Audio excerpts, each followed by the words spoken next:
Hello, everyone. Welcome back to the Sideline Shenanigans podcast today with Jacob Maggard. Dalton Phillips. I'm going to be covering some week 3 games, and this week is not like the greatest week we've ever had, but we got some good matchups. A couple Yeah, there's ranked, a few good games in there.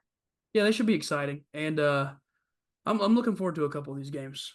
I guess we go ahead and hop right into it.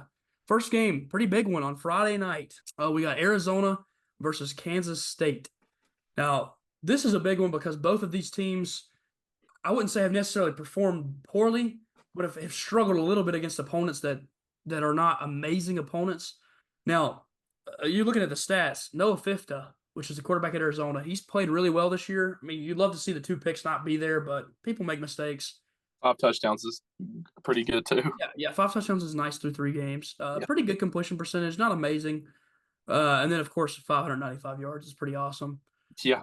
Most of that, as you can see, goes to Teteroa McMillan. In my opinion, the best receiver in the country. He's a phenomenal player. He's just a big dude. He's a big time target on the outside, and he like really creates space, and he has the ability to catch a jump ball. So that's what makes him such a good player. Yeah, Kansas State's got a good defense on the other side of the ball too. Yeah, Kansas State's defense, they've played relatively well, but like last week, they won that game for them because of, I mean, I think you got some stats there if you want to share them. They came up with a big scoop and score last week. A 60-yard fumble recovery for a TD. That's pretty impressive. Yeah, that pretty was much seal the game there. I mean, that was the go-ahead touchdown. Yeah, that yeah, sealed it for them. It took them having that good of a defensive fourth quarter to win that football game, and that could scare you a little bit coming into a game against Arizona, who has a high-powered offense. But they were playing a Tulane team that's arguably one of the best non-Power 5 schools and have been for the past couple of years. So it's not one of those games that they were expected to win by 40 and didn't win. And they still got to win, and a win's a win, man. On the other side of the ball, like I said, Arizona struggled against Northern Arizona. Statistically looking at it, Noah Fifta, Avery Johnson, great quarterback matchup. Both of them are expected to be NFL guys in the future. And then, as you can tell, the running backs played well. I know you got some stats on them. yeah. Both backs have rushed for well over 100 yards last week. That one being for Arizona, that would be Quali Conley. He had 17 carries for 125 yards. That's a pretty good game there. And DJ Gideon, he's from Kansas State, had 19 carries for 114. That's 2 pretty good games. I mean, I love watching running football. That's my favorite thing in football, watching somebody just run the ball down somebody's throat. I love that kind of football. Yeah, and both running backs have been key members of their team so far. If they don't have those guys, they probably don't win the games. Um, like I said before, in the receiving game, Teteroa McMillan, superstar player, didn't play well for Arizona last week. I think he only had 2 catches for 11 yards. So it's one of those games where we probably won't see that very much all year, him have a game that bad. So luckily, it come against an opponent that they didn't need him to perform well to beat. But it was scary because they were close with a Northern Arizona team that's not very good. When it comes down to it, if I was coming into this to make a pick, it's not an easy pick. We have 2 good football teams here in Arizona and Kansas State, both Wildcats. So it's a battle of who's the better Wildcat. Obviously, it's going to be at Kansas State this week, which is huge for them. They get a little home field advantage. But I'll let you pick first here. I'm gonna go Kansas State, just home field advantage. I believe they're coming out and set the tone real quick. Yeah. So I'm gonna take Arizona. I'm gonna have faith in Fifta, and I'm gonna have faith that Teteroa McMillan bounces back after a rough game last week. But yeah, I expect Arizona to win this one, but I do think it'll be a really good game. All right, next game. We got a pretty good one here. We got 2 SEC foes going against each other. LSU, South Carolina. LSU week 1 played USC, of course, so we talked about that game, and it was a good game. They hung in there and they played really well. Nussmeier was the star player of that game, and then of course John Emery Jr. Now they lost John Emery Jr. for the season to an ACL tear, and that is a massive loss for this LSU team because they haven't really found the running game after the first game. The second game, they didn't have really much of a running game last week against a Nichols team that is not very good. And it was really just Nussmeier winning them that game, and then of course Kyron Lacey. And then for the other side of the ball, South Carolina, of course they struggled week 1 and did not look very good. But last week they had a easy peasy time with Kentucky, 31-6 final score. Vandegrift, which is the old Georgia transfer at Kentucky, he completed 3 passes in that game. So South Carolina's defense was swarming him in the pocket. South Carolina's look a little. Their offenses looked a little not great, but their defense is backing them up in that part. Yeah. Rocket Sanders played a decent game. I love that dude's name. Rocket Sanders Yeah. just goes so well. Uh, he went 13 for 54. That's not bad. I mean, No, yeah, you'd like to see him touch the ball a little bit you'd more. see like get a little bit more touches there. I mean, yeah, that'd be ideal, especially with your offense lacking like that. I mean, you need to get if whoever your star player is the ball more and or find somebody else to give the ball to that's halfway decent. But I would like to see the South Carolina offense play a little bit better, even though I hate South Carolina. I can't stand them. But Yeah. I'd like to see their offense play a little better. Going in to make a pick for this game. Again, it's an SEC matchup, and it's a home game for South Carolina, which helps them for sure. Lenore Sellers, he's got to protect the ball a little bit better, but he did play really good last week. Tough pick. I'm going to take LSU. I'm going to have faith in the ranked opponent going into town against South Carolina, but I do think there's a world where LSU can't develop the run game and they lose this one. But I'm going to take LSU. I think they're going to win. I'm going to go South Carolina because South Carolina is just a weird place to play at, and the fact of that their defense is pretty good, and I want to test that LSU offense, see how good they are, especially without their lead back. I would like to see that. Next game, we have a pretty fun matchup here. We have an Alabama team coming in. Of course, no Nick Saban anymore, so it's an experience against a legit opponent now with Wisconsin. At Wisconsin, that's a tough place to play.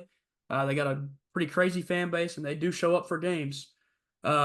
Statistically speaking, Milrose got 394 for 5 touchdowns on the season, but if you watch both of those games, the first one, he played pretty well. Yeah, he played pretty good the first game. Pretty good. But he played good, but it was against an opponent that they shouldn't have to worry about.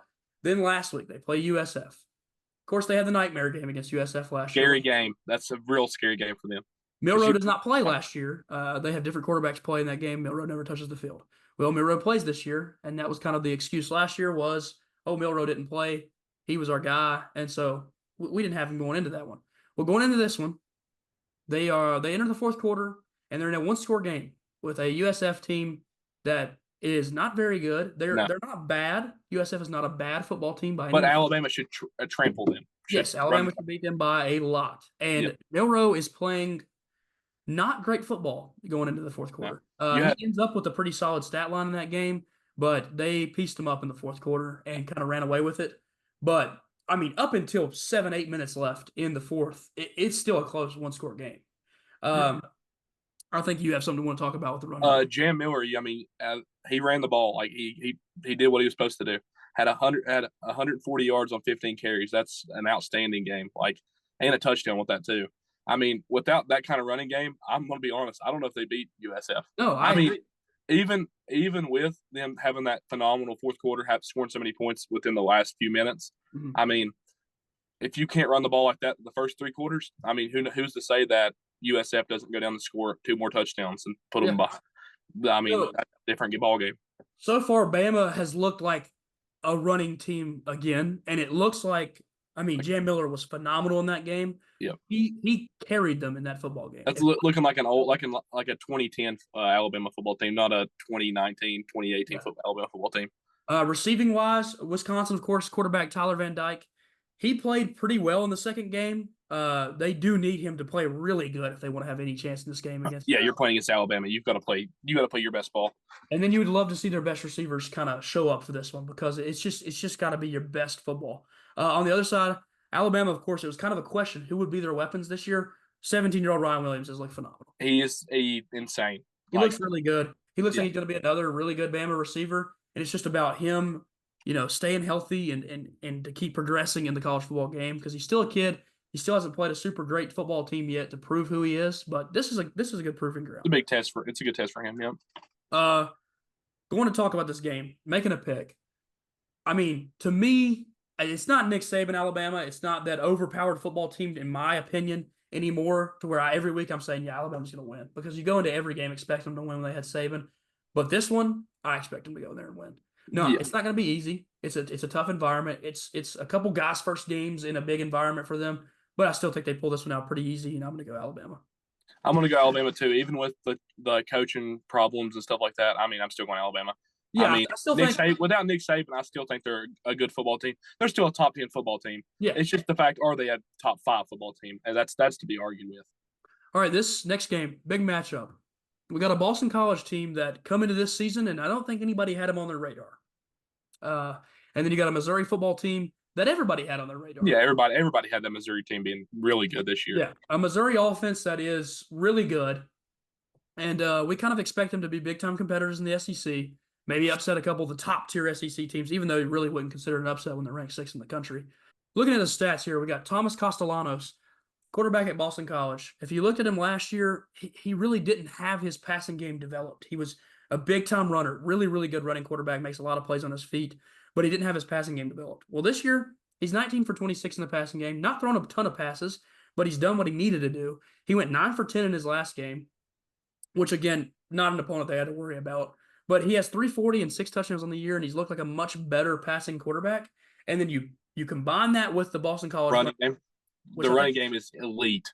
Yeah, talk about the running game. Behind Turbo Richard and Treshaun Ward, they both weeks have played phenomenal. I mean, Yes. You can't ask for two better backs in the backfield, especially against like a team like Florida State. I mean, everybody was predicting Florida State to be a great team. Yeah. But look what they went in and did. I mean, Treshaun Ward was a Florida State transfer, and he had something to show in that game. And he come out and he played, man. Turbo Richard, Treshaun Ward, both great backs. Both have looked really good. Other side of the ball, Missouri, Brady Cook. Obviously, we knew he was going to be one of the top quarterbacks in the country. Again, only 1 touchdown, 1 interception, but he has ran the ball well, so he has his running game, and he's been able to do that his whole career. For other stats from Missouri, Luther Burden hasn't done a whole lot through 2 games, and I think you want to talk about their lead receiver here. Yeah, Theo Wease Jr. He had 13 catches for 149 last game. That's another insane game. That's a Luther Burden game there. In this game, they're going to need both of them, but it's still this Boston College team. It's still, I don't think they're a super scary opponent because they have beat up on a pretty bad Duquesne team, and then of course beat a Florida State team that people thought were going to be good, but obviously doesn't look very good. They're shown out to not be that good. But yeah, going to make a pick in this game. It's at Missouri. That's a huge bonus. Yeah, that's a big deal right there. And if I'm picking a team, I'm picking Missouri. I think they have the weapons to win this game. And I don't think Boston College gets blown out. I think they stick around in it, but I would take Missouri by probably 2 touchdowns. Yeah, give me Missouri on this one too. All right, next game. We got a pretty good one here. Of course, this is a massive rivalry. These 2 teams absolutely hate each other. We have West Virginia at Pittsburgh. Pittsburgh gets the home game this year. That's obviously going to play a part in this. It's pretty important in this rivalry that you have the home field advantage. As for West Virginia, statistically, Garrett Green, first game, really struggles. Doesn't have a great game. They did play a tough Penn State football team at home, and Penn State, they tore them up pretty good. They run the ball well. I know you got some stats on that.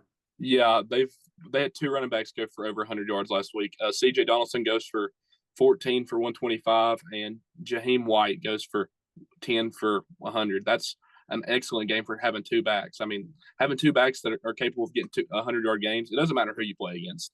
100-yard games is valid. I mean, that's great. Yeah, that's good. A great thing to have in the backfield. And it takes pressure off your quarterback. If you can run the ball like that, you don't have to worry about Green as your quarterback. I mean, even though he didn't play bad himself. I mean, he played good. Game. Other side of the ball for Pittsburgh. Of course, Pittsburgh was a team that wasn't getting a ton. They weren't getting talked about a ton in the ACC anymore. But of course, they still look good. I mean, Holstein, he goes on the season. He has 635, 6 touchdowns. That's awesome. You love to see that through 2 games, but you love him to not throw a pick per game. But I think he'll figure that out. Then, of course, receiver-wise, Mumford has been awesome. 10 catches, 179, 3 touchdowns on the season. And it obviously was a huge key piece to them beating Cincinnati last week. But their running game. Desmond Reed, he had an excellent game, not only running the ball, but catching the ball too. I mean, he had 270 all-purpose yards with 1 touchdown last week. That's a heck of a game. He kind of looks like a superstar on the field, but that's just through 2 games. We don't know too much about him. But, I mean, he's looked really good, and if he can keep that up, of course, he's going to be a massive piece to any big wins they have this year. That's something West Virginia's got to dial in and stop him. Going to make a pick in this game. I'll let you lead on this one. This is a tough one. It's gonna be. I feel like it's gonna be a close game just because it's a rivalry game. But the Pittsburgh team's good, but I'm actually gonna go West Virginia on this one. The away team. I'll go Pittsburgh, and I think Pittsburgh was an underrated team coming into the year. Not a lot of people knew about them, but they had a tough comeback last week. They were down early to Cincinnati, and they had to come back, and they did. They were resilient. They won. Next game, this one, big time rivalry. These two teams also don't like each other very much. Now it's not like Pitt and West Virginia. Those two teams hate each other. We got a heated rivalry here. We got an Oregon State team that, of course, is still stuck out there in the old Pac-2 now, and they're coming to play an Oregon team that is expected to be one of the best teams in the entire country. Last week, Oregon, they struggled week 1 with the Idaho team that they were supposed to beat by 40. Then they play a Boise team that, in my opinion, that spread was insane. I didn't think Boise should have been 19-point underdogs, but you still would have expected Oregon to win that game, which they did, but it was a tough game to win. Oregon's offense still super high powered. Gabriel's looked really good, and then of course the running backs also played. Jordan James, he played well. He's played well the last 2 weeks. Yeah, he had 2 huge games, and he's a key piece because they need to have that running game as well as the super good passing game. Other side of the ball with Oregon State, of course, they were a team that, again, not a lot of coverage, not a lot of people talked about them. It was kind of a team that we didn't really know what to expect from them, and they're also, like I said, still stuck in the Pac-2. Don't have a conference schedule against real opponents this year, playing against the Mountain West, and so it's one of those teams that we didn't know a lot about, but they've looked good through 2 games. I don't know if you have any stats you want to talk about them, but yeah, they've got 2 good backs. They're both averaging over 4 yards a carry and 7 yards a pace a game. I mean, that's pretty good. That's what you want, yeah. Yeah, that's what you want if you're out of a team that's not really got a set in stone like team. Actually, yeah, like they don't have a place to really sit at among the AP top 25 polls. But I mean, having that's a pretty good spot there, especially against a team like Oregon, because you never know. Because Oregon struggled against the running game in the past. I mean, obviously they were going against Jeanty, which is one of the best running backs in college football. Idaho ran the ball on a ball. But they're struggling against the run game, and I mean that could make it a closer game. I mean, than it should. Jam Griffin here. He's the lead back at Oregon State. Now, of course, like I said, they've had 2 that have both played well, but Griffin has looked really good, and it will be scary for Oregon. Can they contain the run game? Because Oregon State has the passing ability. As you can see, McCoy's played well. He's not played crazy good, but they have the passing ability. But that run game for Oregon State, it could cause issues for Oregon up front. Oregon State, of course, we've talked about it. To make a pick here, it's a tough one. Oregon State gets the home game, and that's a huge advantage in a rivalry game especially. But if I'm picking a team, I'm still going to go Oregon. I'm picking Oregon because I still think they're a national title contender. Although they haven't looked amazing through 2 games, I expect them to figure things out, and their offense is just too high-powered, in my opinion. I'm going Oregon on that as well. Oregon's just too dominant of a team, even with how much they've struggled the last 2 weeks. But they came out with 2 wins, but still, I've got them with the win here. Next game here. This is a big one for Notre Dame. They have got to win out if they want to make a college football playoff appearance this year. They play a Purdue team that will help the strength of schedule a little bit because you're at least playing a Power 5 opponent. Looking at the stats down here, Riley Leonard, I mean, he's a great quarterback, but he hasn't really been able to get the ball to anybody. He has no weapons. Yeah. And on the other side of the ball for Purdue, they have Hudson Card, former Texas quarterback. Of course, he was a project. I mean, a lot of people thought he was it. He was going to be the next guy at Texas. Obviously, never worked out for him there. Transfers to Purdue last year. He plays okay. He's not amazing, but he's not bad. And then, of course, you can see his first game against the Indiana State team that they're supposed to beat. But he does play really well. He goes 273, 4 touchdowns. And then, of course, Maccabee is their lead back. He's also played super well as of late. And they're going to need him against this Notre Dame team. Notre Dame's going to come in here, and they're going to be pretty mad about a loss to an NIU team that they definitely shouldn't have lost to. Terrible loss there. I mean, they've got to come out fighting on this one because Purdue's not a pushover. Like, NIU is a pushover. Should have been a win, 100%. Purdue's not that. Purdue's a good football team, and they've been a good football team for the last few years. It's just you kind of just got to come in there and just fighting. I mean, you got to have that anger that you lost last week. You can't lose this week. You lose this week, you're done. You're not doing anything. You might not even be ranked. You're not making the playoffs. No. For Notre Dame, the key is to get the run game established. Jeremiah Love has looked good through both games. And if they can get the run game established, I think it'll open up for Leonard. But again, we've got a home game for Purdue here. It's an interesting one to pick. I'll let you make the decision here. I would love to go Purdue here, but I think Notre Dame will end up winning this. Yeah, I'm with you on that one. I think Notre Dame will win this week. I think Marcus Freeman will have them fired up. They have to win. They have to. It's the fact that you have to, yeah. Next game, we've got a good one here. Colorado State. Now, we've had Colorado here on here twice already, picking them a 3rd time. They did have an interesting start to the season with their scheduling.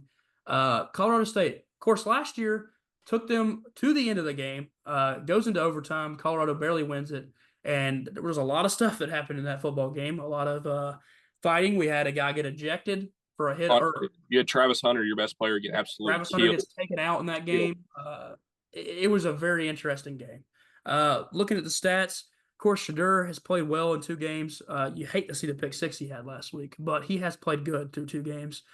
His 49 for 72 is 689 yards. That's pretty wild. 5 touchdowns. That's good to have no offensive line. They don't have an offensive line at all. And then on the other side, Colorado State's quarterback Fowler Nicolosi. I mean, the dude talked about it before the season, said he stayed at Colorado State to win a championship. Now, I don't know what he means by that. That's insane. He might be there to win a conference championship, maybe. No national championship. We're not winning no national championship at Colorado State.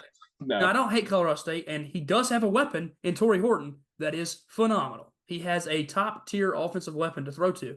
But as you can see, Torrey Horton, 8 catches, 96 yards, and I think you have an update on him. Yeah, he's a very exciting receiver to watch. He's projected to be second round in the draft. I mean, that's something to talk about, especially at Colorado State. I mean, they're not known for like producing talent. And have an athlete like that. I mean, you think a guy like that would be said like Alabama or some other big school like that, but to stay at Colorado State, I mean, that's a big player at a small school, and that he can make plays. I'd like to watch him and Travis go at it because they're both crazy good athletes. Yeah, that's just going to be a dogfight right there. Yeah, Travis Hunter will probably, no doubt, be matched up on him all game. Yeah. With Torrey Horton, though, he was hurt in his last game. He's hopeful to play this week. Of course, if they don't have him, Colorado probably wins this one by a lot. Oh, yeah, it's a what. You have to have athletes. It's hard to say Colorado's going to beat anybody by a lot because their defense is so bad. Other news in this game, of course, we're looking at Travis Hunter. We're looking at Jimmy Horn. Those 2 guys have been awesome for Colorado this year. And then running the ball. If Colorado doesn't run the ball, they're going to struggle to play against anybody. I mean, their O-line is awful. Their run game is awful. So we'll see what they can put together to try to win this game. Making a pick here. As you can see, Colorado State has a home game here. That is a touch scary for Colorado because that student section is going to show up in that Colorado State game. These 2 teams don't like each other. And what happened last year, after all the drama last year, Colorado State has faith that they can win this football game. Making a pick here. It's not an easy one. I'll let you lead on it. And I'm going to go Colorado because I think Deion has something to evolve around the run game. I mean, even though they have to be able to run the ball behind that offensive line, I think they're going to be able to get like Travis the ball like on screens quick, get the ball out of the field quick. You have to because you can't rely on your offensive line for a 4-second pocket. It's going to be a 1-second pocket, 2-second pocket. As soon as it snapped, you got to get rid of the ball. I'm also going to pick Colorado in this game. I think a lot of that has to do with, I think, just Colorado State's outmatched talent-wise. Whereas when they played Nebraska or they played North Dakota State even, there's at least other matched talent on the field. Whereas Colorado State's got one guy, and he ain't healthy right now. So it's just one of those things where I think that talent-wise, Colorado has too much. And I don't think Colorado is going to be an amazing football team this year, but I do think they win this football game. Next one, of course, I'm excited for this one. As you see, got the Tech shirt on today. I'm going to Norfolk to watch this game. I'm going to watch ODU and Tech play. It's obviously a tough environment for Tech. We go in there, we haven't beat them there, and Tech as a football team has to come out and be hot in the first half because we haven't seen it yet. If they come out hot in the first half, I think they trounce ODU. They kill ODU if they come out hot. It's just the problem of, can we come out fast? If we can figure that out, if we can come out of the gate fast, this football team can be really, really good. It's just we're finding it in the second half. Y'all are leading the second half. Like, yeah, I mean we look like a great team in the second half. Just the first half is terrible. Yeah, the first half is awful. Looking at the stats, of course, we know Tech stats. We've talked about them. Looking at ODU, Grant Wilson is their quarterback. He was their quarterback last year. 389, 2 touchdowns. That's not bad. He just is not careful with the ball at all. Can't protect it. Very loose with the ball. I mean, they had a chance against South Carolina. He turns the ball over. They have a chance against ECU. He turns the ball over. They lose both of those games. They're both close. One was 4-point loss. One was a 6-point loss. Both winnable games, and without those turnovers, who knows? You could have a 2-0 ODU team with a win over South Carolina right now. Aaron Young is the running back at ODU. He's got to establish the run game early on. Of course, they have also Bryce Duke, Virginia Tech transfer. He's down there. He's the backup back. Didn't play very much last week, but in the South Carolina game, I think he had about 40 yards. So he's going to have a little fire in him. He definitely wants to play well against their old team. You got to beat them. You got to try to at least. Other than that, I mean, statistically, Isaiah Page has been their best receiver, but we have really good DBs, good secondary, and we bounced back last week and looked good in the secondary. So I'm just hoping we can control them in this game. And then receiving wise, I really hope we get the boys the ball. I mean, Jennings has only got 2 catches on the year, and then of course you can see Gosnell's been great with his 5 catches, and I just want to see the big time players get the ball more. And then on top of that, Tootin, he's been awesome, and Yeah, Tootin's a stud. I think against an ODU team, Tootin will tear them apart. Yeah. Tech ODU, of course, I'm picking Virginia Tech. I do think we cover the spread in this game. Yeah, I'm going to go Tech on this one also. I just don't think the ODU team, even though they played 2 good games against, I mean, the South Carolina game was obviously that's a great game because South Carolina's pretty good this year. But I just think that Tech will. I hope they get that fire that they have in the second half again in the first half because that's a great team to watch. They have just like that energy. They play great. I love to see that in the first half of this game. But I'm going to go Tech on this one. All right, next game. Of course, we got Kent State, Tennessee. I'll let you lead off. Go Vols. We're gonna say, obviously, we're gonna win this game. I'm knock on wood. Knock on wood. I'm gonna knock on wood with that one. That I can't say that. But I mean, our offense is just too good. And our defense is great too. I mean, a Kent State team that is terrible. They're worse than Chattanooga in my opinion. But I mean, we're scoring 60 points a game. That speaks for itself. And only holding opponents to like 10 points a game. So, I mean, that speaks for itself, too. I mean, we have athletes like Dylan Sampson. He is leading the SEC in rushing yards. But he's averaging 130 yards a game right now. That's a great season right now. And we just have athletes everywhere, like Squirrel White. I mean, and you have so many receivers. You can spread the ball out. I mean, I'm excited still. And then looking at Kent State, not a lot to talk about. I mean, Cargman, 374. They've played 2 bad football teams, lost both of them. So they're not a very good football team. Like you said, I think this will be a blowout. Yeah. Making a pick here, I mean, obviously, I'm taking Tennessee by 1 million. I'm going with the upset. I'm kidding. Tennessee. Yeah, I think that's an easy one. Yeah. All right, thank you everybody for watching. This was a pretty good week of pick'ems, and we did go 7-3 last week. Both of us did, so improvement. 8-2 this week, maybe? I'm hoping for a little bit more improvement. 8-2 would be nice. It's not easy to pick some of these games. So, but yeah, I'm going to hopefully this week leave some comments down below and let y'all in the comments make picks as fans and hopefully get a little fan interaction. Maybe we can see, my picks versus Dalton picks versus the fans' picks and see at the end of the year who's got the best percentage. Right now, of course, we're even. It's going to be me. Well, yeah. I mean, okay. But yeah. Fun week of pick'ems, and yeah, I'm excited for some football. Again, thank you guys for watching. If you don't mind liking and subscribing, that always helps us out. And we'll see you guys next time. Peace. Out.